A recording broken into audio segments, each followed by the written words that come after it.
Back to our channel. So today in this video we are going to discuss about how to reconcile a split payout for multiple processors in Wave. So without wasting much of our time, let's get straight into the video.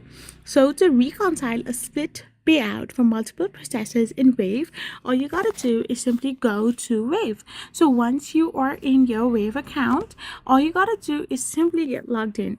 Now, to split the lump sum transaction in Wave, you need to go to Accounting and tap on Transaction. Once you find the transaction for the lump sum payment and click the drop-down arrow to edit it, you can find the Split Transaction option. You can simply click on it, and for each invoice or account that received a portion of the payment, you need to enter an amount in a new split amount section.